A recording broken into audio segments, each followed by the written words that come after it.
Good morning guys.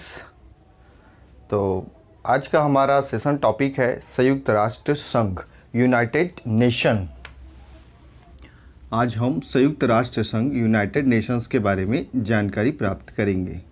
United nation, संयुक्त राष्ट्र संघ, UN, United nation. United Nations को लेकर सबसे पहले हम पाठ्यक्रम पर बात कर लेते हैं कि यूनाइटेड नेशंस का विषय वस्तु क्या हो सकता है। छत्तीसगढ़ लोक सेवा आयोग में प्रारंभिक परीक्षा, मुख्य परीक्षा में पेपर नंबर 7 और भाग 2 का खंड है। जो मुख्य परीक्षा में टोटल 50 नंबर का होता है और 50 नंबर्स में 2/3 जो प्रश्न हैं वो संयुक्त राष्ट्र और इससे जुड़े हुए संस्थाओं से ही आते हैं। चूँकि लोक सेवा आयोग के अलावा यूपीएससी में इंटरनेशनल रिलेशनशिप पेपर नंबर 2 से भी ये संबंध रखता है। Another exam bank, railway, SSC, Vyapam में भी इससे संबंधित संस्थाओं एवं इससे जुड़े हुए कुछ कमिटीज़, कन्वेंशन के बारे में भी सवाल पूछा जाता है। तो कहने का मतलब है गाइस कि ऑल ओवर के पर्पस से संयुक्त राष्ट्र संघ के बारे में अध्ययन करेंगे हम, चाहे किसी भी एग्ज़ाम हो। हमारा मुख्य फोकस मुख्य परीक्षा को लेकर ही रहेगा, छत्तीसगढ़ को लेकर। जैसे हमने बात किया पेपर नंबर 7 भाग 2 का खंड होगा। तो यूनाइटेड नेशंस के बारे में हम अध्ययन करने वाले हैं। ठीक, यूनाइटेड नेशंस एक ऐसा विषय वस्तु के साथ साथ अंतर्राष्ट्रीय संगठन है जिसकी प्रायिकता सरकार को नियम कानून संचालन एवं उसकी आरंभिक अवस्था से लेकर भविष्यत अवस्था तक एक निर्माण अवस्था के रूप में देखने को मिलता है। जैसे मैंने आपको कहा, ये एक अंतर्राष्ट्रीय संगठन है। अंतर्राष्ट्रीय संगठन है, इसका तात्पर्य है कि इसमें किसी एक देश ने निर्माण नहीं किया, बहुत सारे देशों ने मिलकर इसका निर्माण किया और इसका जो पर्पज़ है, उद्देश्य है, वो वैश्विक पर्पज़ के रूप में इसको इस्टेब्लिश किया गया था। ठीक है, तो अब हम संयुक्त राष्ट्र संघ के उन प्रावधानों को देखेंगे जो हमारे एग्ज़ाम के पॉइंट ऑफ व्यू से महत्वपूर्ण हो सकते हैं। जैसे हम संयुक्त राष्ट्र संघ के उस अवस्थिति को देखेंगे जिन्होंने निर्माण को पैदा किया, अर्थात 1945 की उन घटनाओं का अध्ययन करेंगे संयुक्त राष्ट्र से संबंधित। फिर जब संयुक्त राष्ट्र का निर्माण हुआ तो 1947 के बाद से लेकर 2022 तक ऐसी कौन कौन सी अवस्थिति रही उसको भी देखेंगे। तो क्रमशः हम इसको कई अलग अलग पार्टों में डिवाइड करके देखने वाले हैं। ठीक है गाइस, चलिए संयुक्त राष्ट्र के बारे में कुछ महत्वपूर्ण चीज़ों को जान लेते हैं। जैसे कि मैंने आपको कहा कि यह एक अंतर्राष्ट्रीय संगठन है। इसकी जब शुरुआत किया गया था, इस संगठन का निर्माण किया गया था तो 50 देशों ने मिलकर किया हुआ था। वर्तमान में हमें कितना 193 देश देखने को मिलता है। तो आरंभिक स्तर पर 50 देशों ने मिलकर इसकी स्थापना किया था और 91वें नंबर का पोलैंड रहा और इस तरीके से इसका निर्माण किया गया, वो सब देखेंगे हम। ठीक है, सबसे पहले ये जान लेते हैं कि एक्चुअल में हम इसको संयुक्त राष्ट्र संघ कहते हैं कि संयुक्त राष्ट्र कहते हैं। तो इसकी निर्माण की अवस्था हम 1919 में देखने को मिलता है। 1919 में एक संस्था की स्थापना हुई, लीग ऑफ नेशन। अंतर्राष्ट्रीय शांति और सुरक्षा को बढ़ावा देने के लिए लीग ऑफ नेशन बनाया गया। फिर यही लीग ऑफ नेशन 1945 में संयुक्त राष्ट्र संघ के नाम से जाना गया और ठीक 1950 के बाद इसको संयुक्त राष्ट्र कहा गया। संघ शब्द को हटा दिया गया, संघ शब्द को हटा दिया गया, केवल संयुक्त राष्ट्र के नाम से जाना गया। तो इस शब्द को देने का श्रेय जो है अमेरिकी जो राष्ट्रपति हैं फ्रैंकलिन डी रूजवेल्ट, लिख देता हूं मैं यहाँ पे, फ्रैंकलिन डी रूजवेल्ट के द्वारा संयुक्त राष्ट्र शब्द को दिया गया। उससे संघ शब्द को हटा दिया गया क्योंकि संघ जो शब्द है वो कहीं न कहीं अमेरिका जैसे राष्ट्रों का प्रतिनिधित्व कर रहा था, यूएसएसआर जैसे, रशिया जैसे राष्ट्रों को प्रतिनिधित्व कर रहा था। तो इसी वजह से फ्रैंकलिन डी रूजवेल्ट ने कहा कि भाई संघ ये तो पूरे वैश्विक स्तर पर है, इसमें आज के डेट में देखा जाए तो 193 है, उस समय 50 के समय देखा जाए तो 67 कंट्रीज़ के रूप में देखने को मिला। तो इसीलिए फ्रैंकलिन डी रूजवेल्ट ने कहा कि हम इसे संघ शब्दों को हटा देते हैं, संयुक्त राष्ट्र से हम काम चला सकते हैं। ठीक है गाइस, तो ये 3 बेहतर नाम इस पर देखने को मिला। वर्तमान में हम इसको संयुक्त राष्ट्र कहते हैं, न कि संयुक्त राष्ट्र संघ, दोनों में अंतर है, संघ शब्द हटा दिया गया है। 1945 में से पहले ऐसी क्या क्या अवस्थिति थी जिसकी वजह से विश्व को एक ऐसे संस्था, एक ऐसे संगठन की आवश्यकता पड़ी जो विश्व में शांति को स्थापित कर सके। मतलब इससे पहले 1945 से अशांति और अराजकता का माहौल रहा होगा, तभी तो 1945 के बाद शांति स्थापित करने के लिए हमने संयुक्त राष्ट्र का निर्माण किया। तो सबसे पहले हम जान लेते हैं कि संयुक्त राष्ट्र संघ के निर्माण के बनने के वो कौन कौन से उत्तरदायी कारक हैं। इसे हम हेडलाइन डाल सकते हैं ऐतिहासिक पृष्ठभूमि के नाम से। तो ऐतिहासिक पृष्ठभूमि के आधार पर हम देख पाएंगे कि संयुक्त राष्ट्र संघ के निर्माण की अवस्था क्या क्या थी। ऐतिहासिक पृष्ठभूमि,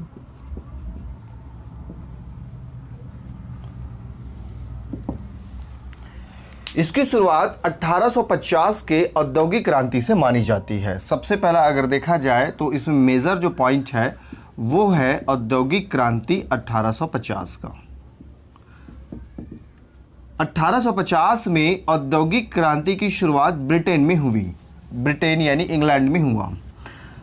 चूंकि इंग्लैंड के पड़ोसी राष्ट्र भी इंग्लैंड को कॉपी कर रहे थे, तो वहाँ पर भी ब्रिटेन के साथ इनके पड़ोसी राष्ट्रों ने भी औद्योगिकरण की नीति को अपनाया। औद्योगिक क्रांति क्या था? इंडस्ट्रियल रिवॉल्यूशंस एक्चुअल में क्या था?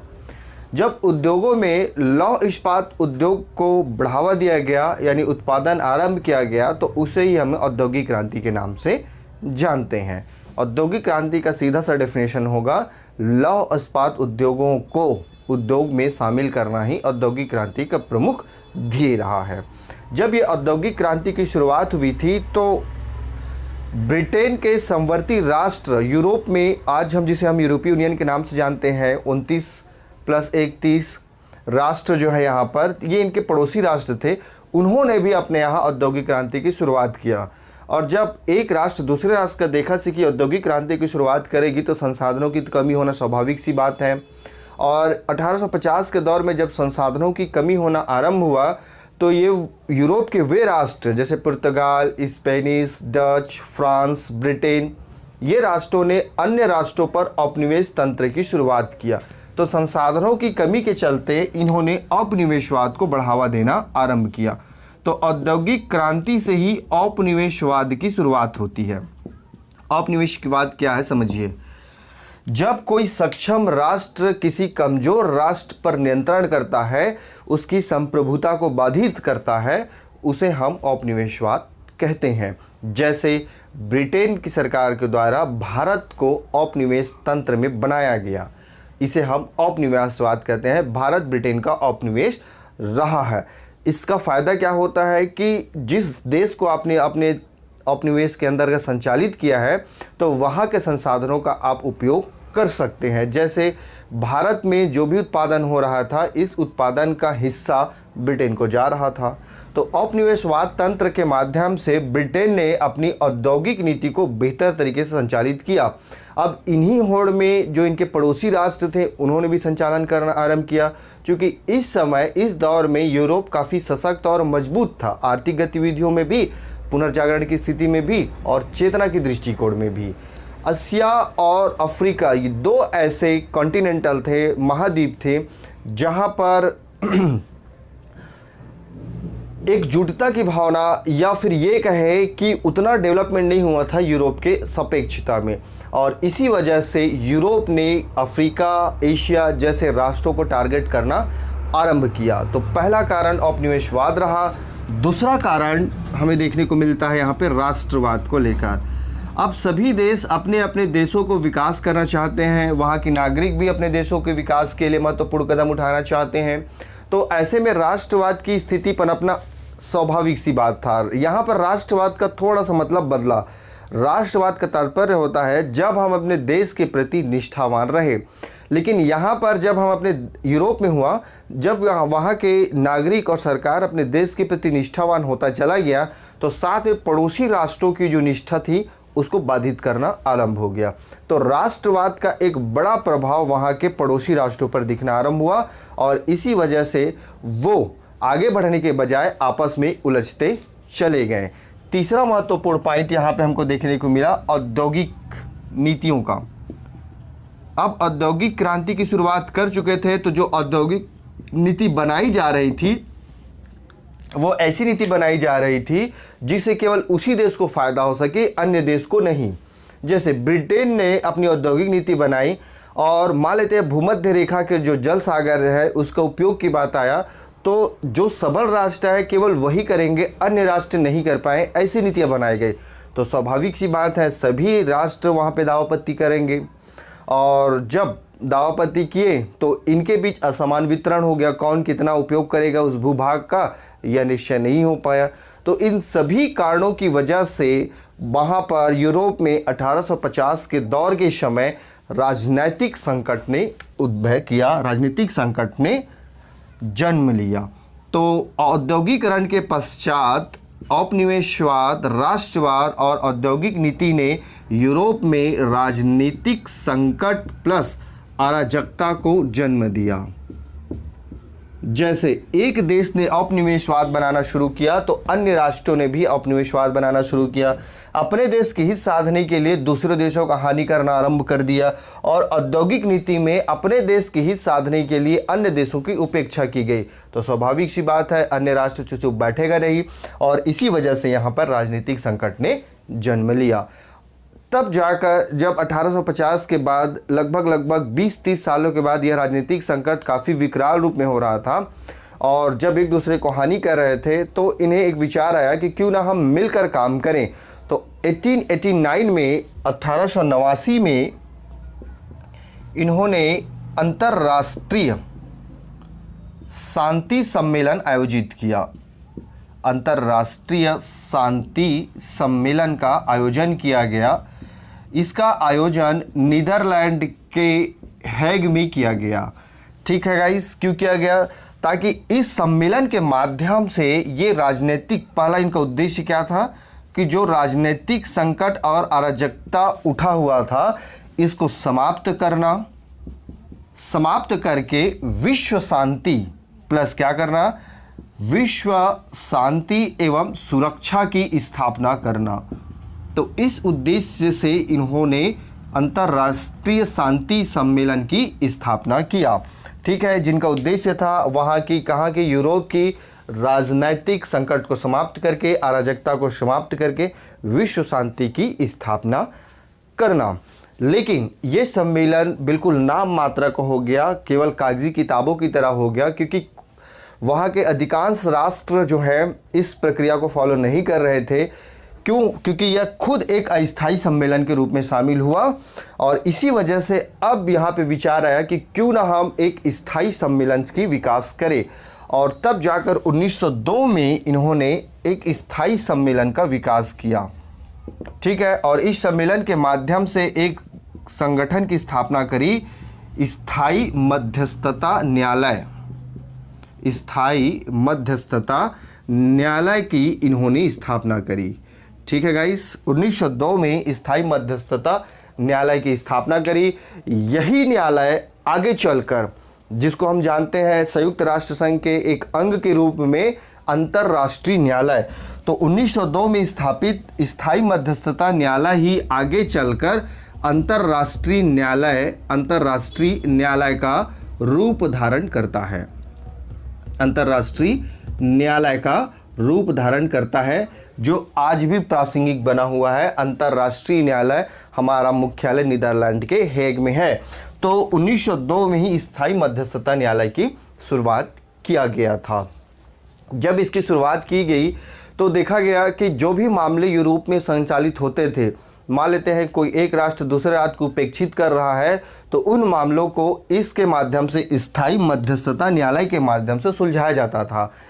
लेकिन इसका भी कोई बहुत बड़ा इम्पैक्ट नहीं पड़ा, क्योंकि इस समय यूरोप में जो औद्योगिक क्रांति की शुरुआत हुई थी लगभग वो पूरे विश्व में फैल चुका था और इसी दशा और दिशा में अमेरिका जैसे राष्ट्र, जापान जैसे राष्ट्र, रशिया जैसे राष्ट्र, नीदरलैंड जैसे राष्ट्र ऑस्ट्रेलिया जैसे राष्ट्रों ने भी बढ़ चढ़कर हिस्सा लेना आरंभ कर दिया। और जब एक दूसरे के हितों का बाधित होना है तो सीधी सी बात है, युद्ध का आगाज तो होना ही था। इसी दशा और दिशा में गाइस 1905 में जापान और रशिया के बीच युद्ध हो गया, रूस के बीच युद्ध हो गया। हम जानते हैं कि जापान और रशिया के बीच इस युद्ध का परिणाम जापान की विजय और रशिया की हार से था, लेकिन कहीं न कहीं इस औद्योगिक नीति के कारण, इस प्रक्रिया के कारण रूस और जापान के बीच एक गहरी जो संबंध था वो अब मतैक्य यानी मतभेद के रूप में उभर कर आ गया। और ये मतभेद हमको 1945 तक देखने को मिलता है, जहाँ 1905 में रशिया के साथ दुश्मनी होती है तो 1945 में अमेरिका के साथ जापान की दुश्मनी हो जाती है। हालांकि जो भी मामला रहा हो, यहाँ पर जापान विजय तो हुआ और साथ में एक मामला ये छोड़ गए क्यूराइल द्वीप को लेकर। तो क्यूराइल द्वीप का मामला जो है ये उसी समय से चला आ रहा है 1902 से, जो आज भी प्रासंगिक बना हुआ है। हाल ही में अप्रैल 2022 में क्यूराइल द्वीप को लेकर रशिया और जापान के बीच एक कुछ मतभेद हुआ है, डिलेमा हुआ है। तो ये भी वर्तमान में प्रासंगिक बना हुआ है, जो लगभग 100 सालों से सीमा संबंधी विवाद जो है ख़त्म नहीं हो पाया है। जैसे ही रशिया और जापान का युद्ध समाप्त होता है, तब इस समय सभी राष्ट्र अपने अपने हितों को साधने में लगे हुए थे और इसी दशा और दिशा में प्रथम विश्व युद्ध की शुरुआत हो गई। 1914 में प्रथम विश्व युद्ध की शुरुआत हो गई। विश्व युद्ध की शुरुआत हो गई। तो देखिए, प्रथम विश्व युद्ध कोई वर्तमान का कारण नहीं था। ठीक है गाइस, हम कहते हैं ना कि ऑस्ट्रिया के राजकुमार का सर्बिया में जाने पर हत्या कर देने से ही प्रथम विश्व युद्ध होता है। बिल्कुल रॉन्ग बात है। प्रथम विश्व युद्ध की शुरुआत हमको कहाँ से मिल जाता है? 1850 के इन औपनिवेशवाद, औद्योगिकवाद, राजनीतिक संकट, अराजकता, इन सभी प्रक्रियाओं के कारण ही वो धीरे धीरे सुलग रहा था और 1914 में आग बनकर धधका। तो 1914 में तत्कालिक कारण क्या हुआ? देखिए, इस युद्ध में कुल टोटल विश्व के 36 देशों ने भाग लिया और इन 36 देशों में दो भागों में बंट गया था। एक तरफ हो गए थे मित्र राष्ट्र और दूसरे तरफ हो गए थे धुरी राष्ट्र। मित्र राष्ट्रों में इंग्लैंड, रूस, अमेरिका, फ्रांस जैसे राष्ट्र शामिल हो गए थे और धुरी राष्ट्रों में देखा जाए तो इटली, जर्मनी,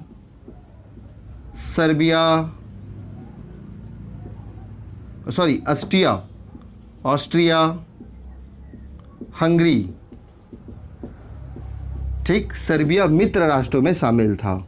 अब देखिए इसका तत्कालिक कारण क्या बनता है इस युद्ध का 1914 का।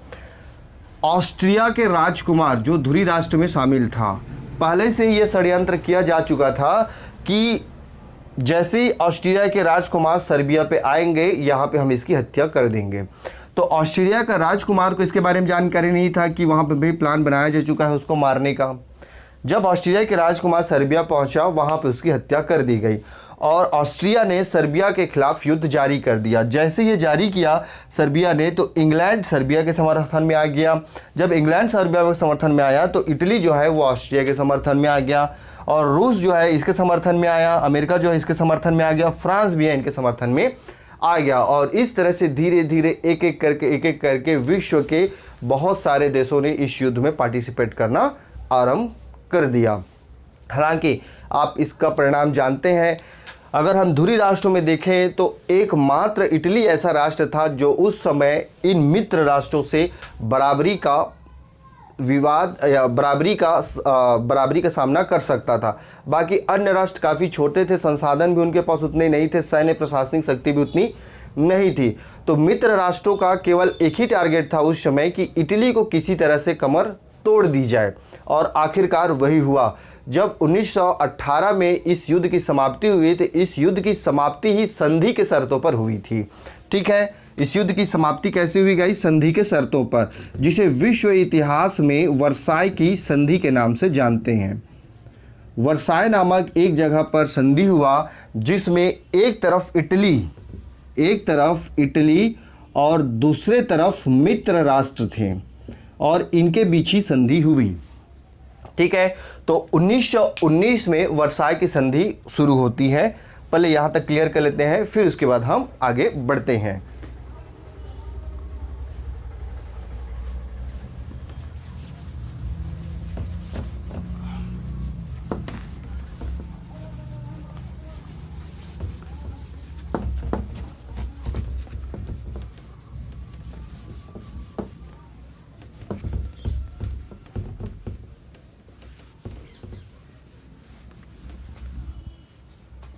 तो देखिए 1919 में वर्साय की संधि होती है। संधि कैसे हुई हम सब जान गए हैं। वर्साय की संधि होती है, वर्साय नामक स्थान पर संधि हुआ। इस संधि में इटली की पूरी कमर तोड़ दी गई। कैसे? इटली पर कई हजार पाउंड का जुर्माना लगाया गया, जो कि उस स्थिति में इटली उसको हर्जाना देने की स्थिति में नहीं था। साथ में इटली की महिलाओं के साथ दुर्व्यवहार किया गया।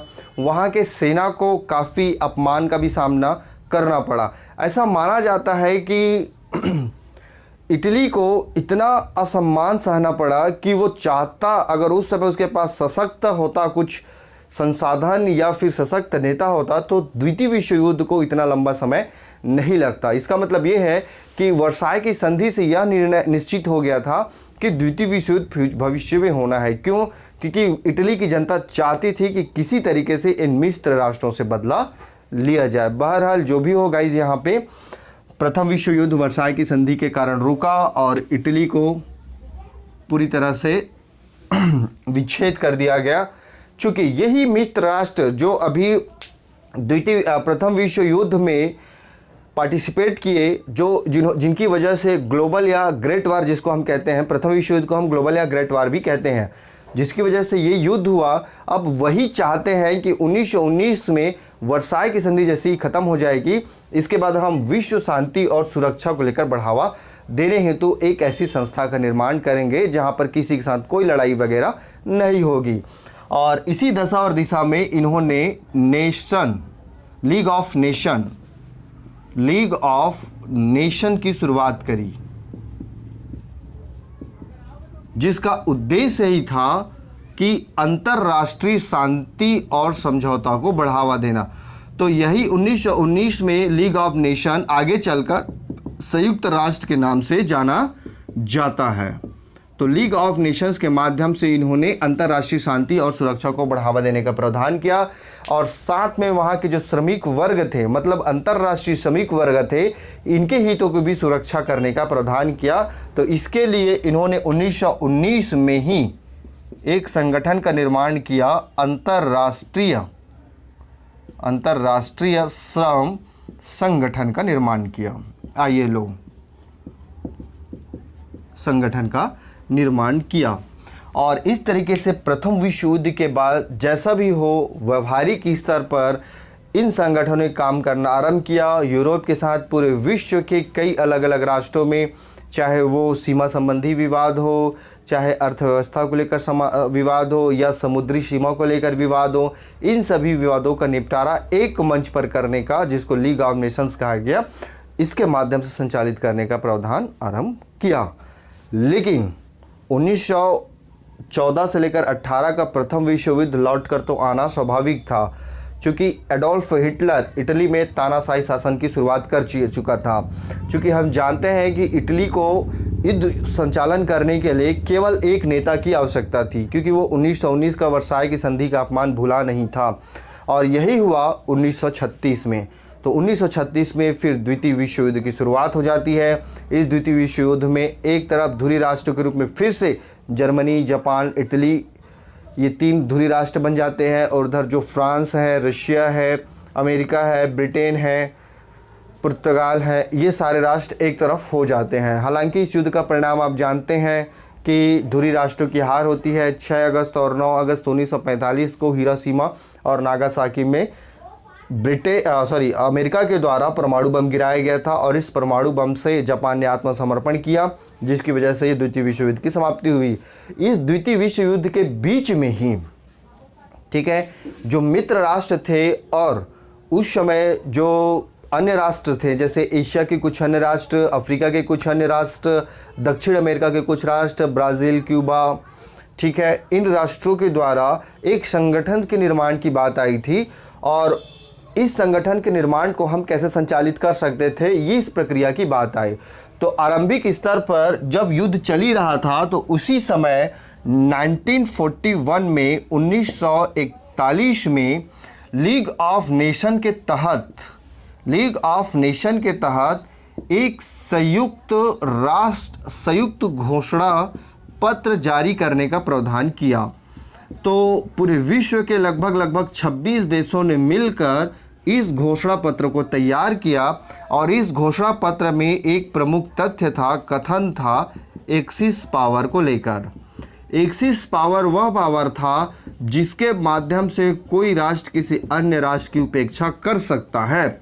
तो इस घोषणा पत्र के माध्यम से 1941 में इस घोषणा पत्र के माध्यम से सभी राष्ट्रों ने, इन 26 राष्ट्रों ने कसम खाया कि हम अपने देश के भीतर एक्सिस पावर्स को लागू कभी नहीं करेंगे और अगर हमारे देश के भीतर कोई एक्सिस पावर कोई थर्ड पार्टी करती भी है तो हम उसके खिलाफ संघर्ष जारी रखेंगे, ये वचन दिया और विश्व शांति की स्थापना करने पर भी बल दिया।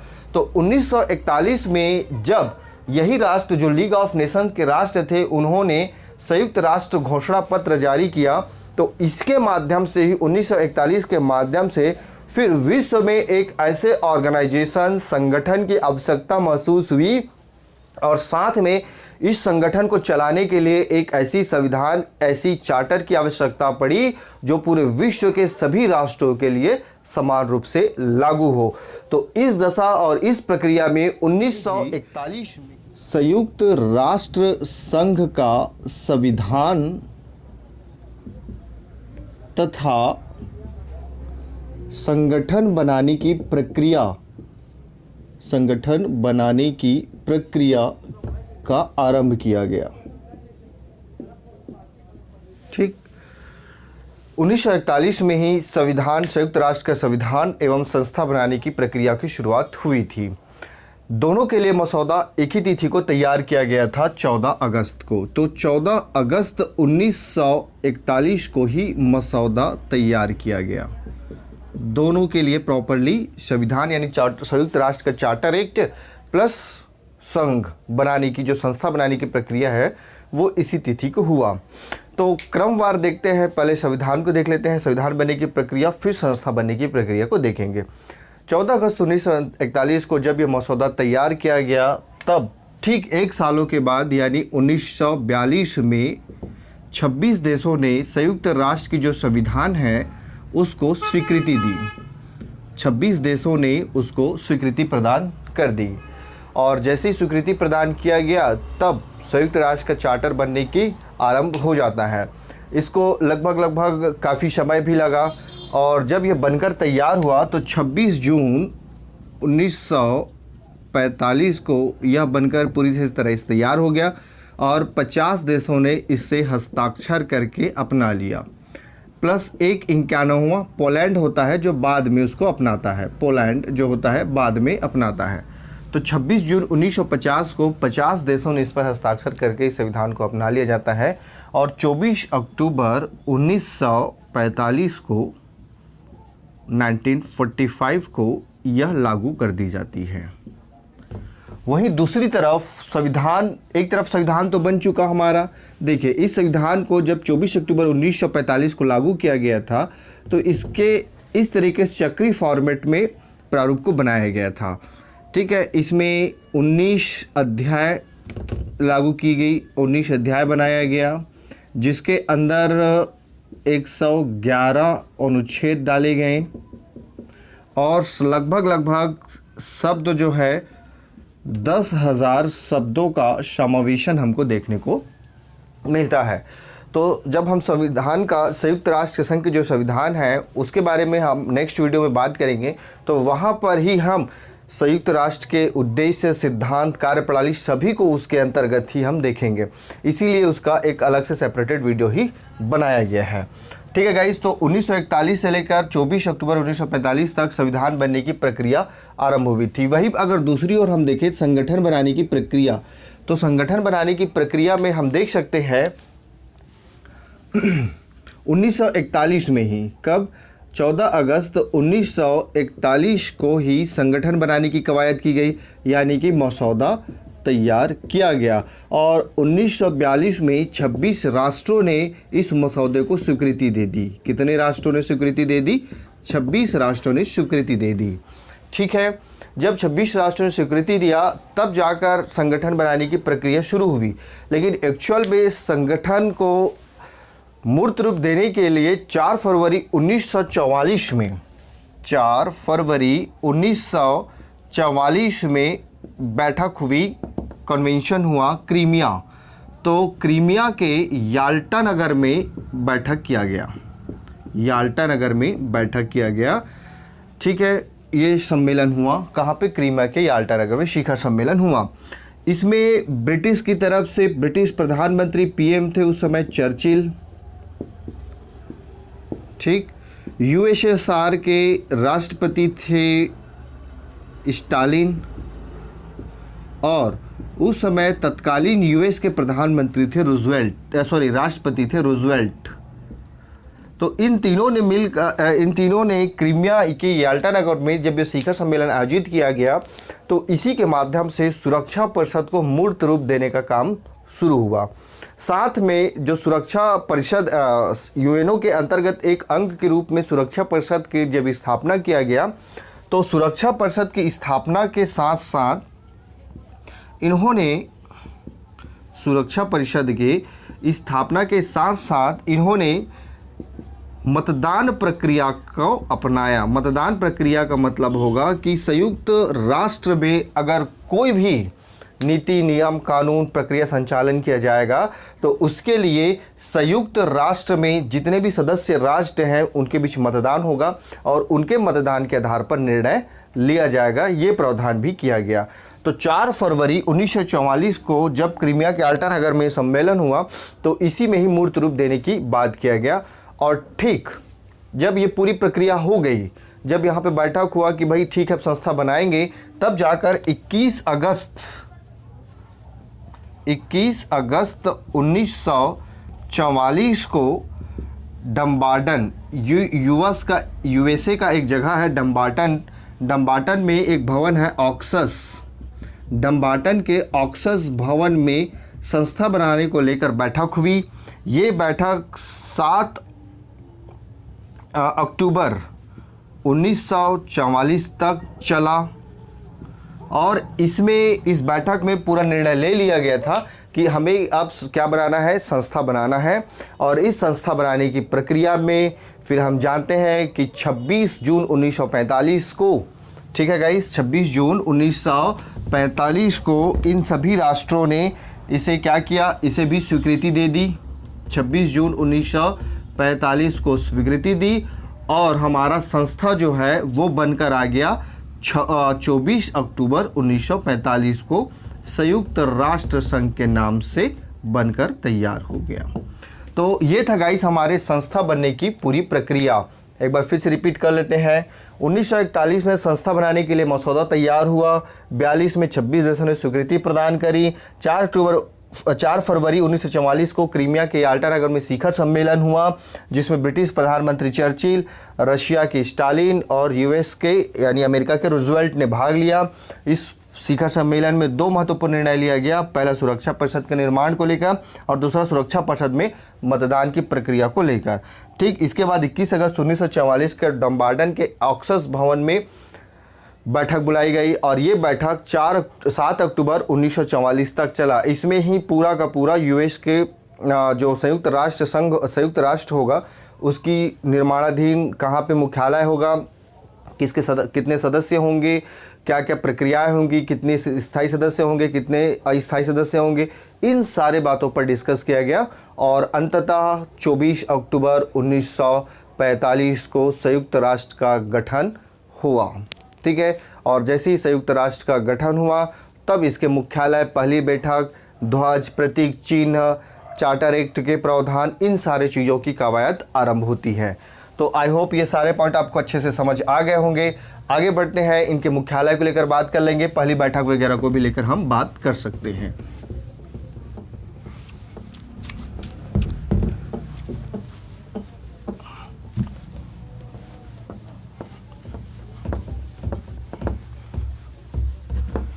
तो देखिए, संयुक्त राष्ट्र संघ का मुख्यालय कहाँ है इनका? यूएस में ही है मुख्यालय इनका। न्यूयॉर्क के मैनहट्टन द्वीप में है। मैनहट्टन द्वीप है ये जो द्वीप, ये जो मैनहट्टन द्वीप में है, लगभग इसका जो भवन है 17 एकड़ ज़मीन पर फैला हुआ है। 39 मंजिला यह क्षेत्र है। यह पूर्णतः बनकर तैयार हुआ था 1952 में यह बनकर तैयार हुआ था। और मुख्यालय के अंतर्गत ही एक पोस्ट ऑफिस भी है, जो मुख्यालय के अंतर्गत ही यहीं पर ही एक पोस्ट ऑफिस भी है जो संयुक्त राष्ट्र का टिकट जारी करता है। यूनाइटेड नेशन यूएन का क्या करता है गाइस? टिकट जारी करता है, यही इसी के माध्यम से। तो इसका मुख्यालय मैनहट्टन द्वीप में संचालित किया गया है। ठीक है, इसकी पहली बैठक अगर देखा जाए यूएनओ के नाम से, संयुक्त राष्ट्र संघ के नाम से, तो पहली बैठक जो है वह यूएस के सैन फ्रांसिस्को में हुआ था। पहली बैठक यूएस के सैन फ्रांसिस्को में यूएनओ के नाम से इसकी पहली बैठक हुई थी। अगर हम ध्वज की बात करें तो इसके ध्वज को, संयुक्त राष्ट्र संघ के जो ध्वज है उन्हें 20 अक्टूबर 1947 को अपनाया गया था। 20 अक्टूबर 1947 को अपनाया गया था। संयुक्त राष्ट्र संघ के प्रतीक चिन्ह को लेकर बात कर सकते हैं हम। तो संयुक्त राष्ट्र संघ का प्रतीक चिन्ह, थोड़ा सा डायग्राम बना के क्लियर कर लेते हैं। संयुक्त राष्ट्र संघ के प्रतीक चिन्ह में 5 बड़े गोलाकार आकृति बनाई गई है। 5 बड़े गोलाकार आकृति, ठीक है, इस तरीके से 5 बड़े गोलाकार आकृति बनाई गई है। 3, 4 और ये 5,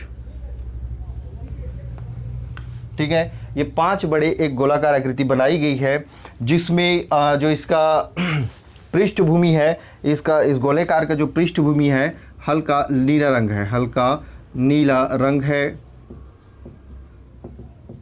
ठीक है, जो 5 छल्लों के आधार पर निर्धारित किया गया है। और इसमें विश्व वृत्ताकार मानचित्र उत्कीर्ण किया गया है, ठीक है। लगभग जो विश्व वृत्ताकार मानचित्र है वो सभी राष्ट्रों का है।